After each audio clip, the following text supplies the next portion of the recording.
হেৰাল সপোন নামৰ কথাছবিখন নলবাৰী নাট্য মন্দিৰত উপভোগ কৰিলোঁ আৰু এই কথাছবিখন আজি মোৰ সৌভাগ্য যে মই কথাছবিখন আনুষ্ঠানিকভাৱে মই উদ্বোধন কৰিলোঁ।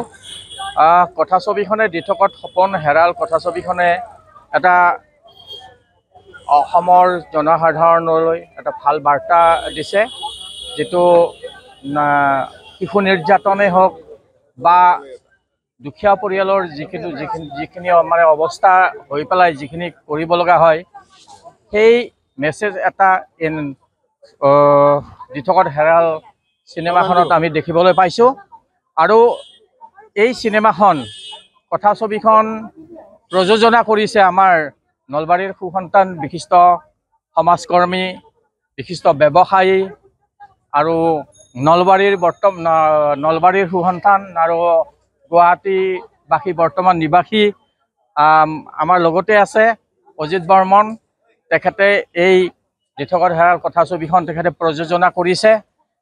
সুন্দৰ, আমাৰ যিহেতু নলবাৰীৰ পৰা এতিয়ালৈকে এই দুখন কথাছবিয়ে ইয়াৰ পৰা ওলাল, উপগ্ৰহ আৰু এই দি থকা হেৰাল সপোন কথাছবিখন।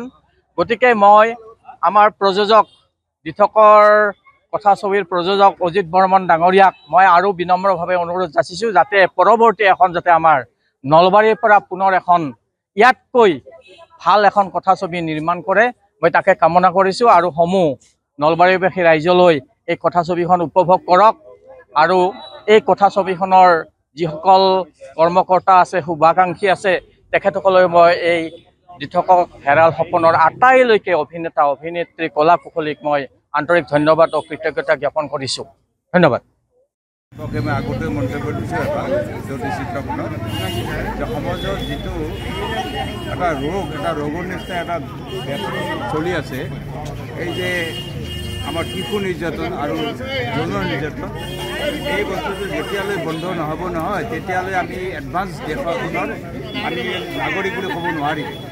এই 20 শতিকাৰ পিছতো 21 চন কৰিব, এতিয়াও যেন এনেকুৱা ধৰণৰ টৰ্চাৰিং চলি আছে সমাজত, ইমান সমাজখন এডভান্স হৈ যোৱাৰ পিছতো এইটো আমি যেনেকৈ নহওক শাৰীৰিক মানসিকভাৱে যিটো অত্যাচাৰ চলি আছে, এইটো যেতিয়ালৈ বন্ধ নহ'ব মানৱ জাতীয় যেতিয়া আচল যিটো প্ৰকৃত সুখ, এই সুখটো নাপাব।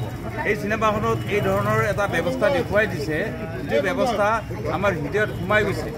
অলপ দুই এটা দৃশ্যত অকণমান কৰুণ মানে দেখাৰ কাৰণে তেওঁলোকে বেছি জোৰ কৰিছে, কিছুমান ধৰক ট্ৰেজেডি দেখাৰ কাৰণে বেছি, কিন্তু যিটো বাস্তৱিক যিটো তাৰ মিনিং, যিটো তাৰ অৰ্থ, সেই অৰ্থটো এইটোৱে বুজাইছে সমাজত অন্ততঃ শিশু নিৰ্যাতন, এই ৰাখা ল'ৰা ছোৱালীৰ ওপৰত যিটো টৰ্চাৰ চলে, এই টৰ্চাৰটো ইমিডিয়েট বন্ধ হ'ব লাগে। এতিয়াতো চাইল্ড এক্ট চলি আছে, পস্কো চলি আছে। এই ধৰণৰ চিনেমাখনে এটা বাহন কৰিছে যে ভৱিষ্যতে আমাৰ এই সমাজখনে এনেধৰণৰ যিটো অত্যাচাৰ, শাৰীৰিক মানসিক এই যিটো অত্যাচাৰ, এই অত্যাচাৰটো ইমিডিয়েট বন্ধ কৰিব লাগে। তেতিয়াহ'লে আমি এখন ভাল সুস্থ সমাজ হিচাপে জীয়াই থকাৰ কাৰণে আমি বাধ্য হ'ম। এনে ঘৰ মাৰি বাতি, ঘৰ আপোনাৰ সম্পত্তি প্ৰপাৰ্টি এইবোৰ লৈ পেলাই দেখি পেলাই মানুহ এডভান্স হোৱা দেখিলে নহয়। মানুহ যিটো মানৱতা, ডিফাৰেন্স অফ থট থাকিব পাৰে, ডিফাৰেন্স অফ থিংকিং থাকিব পাৰে, কিন্তু morality should not be murder. ইয়াত মৰেলিটি মাৰ্ডাৰ হোৱা দৃশ্য দেখুওৱা হৈছে, সুন্দৰভাৱে পৰিৱেশন কৰিছে। মই পংকজক ধন্যবাদ দিছোঁ, অজিতক ধন্যবাদ দিছোঁ। এই যিখন চিনেমা আৰু পিছৰ কালত এই ধৰণৰ যদি সামাজিক দৃশ্যপট লৈ পেলাই এই ধৰণৰ এটা মেছেজ দিব পাৰে, তেতিয়াহ'লে মানুহ সুখী হোৱাৰ আৰু এটা সুখময় জীৱন ধাৰণ কৰাৰ কাৰণে মানুহখিনিয়ে এটা ৰাস্তা বিচাৰিব।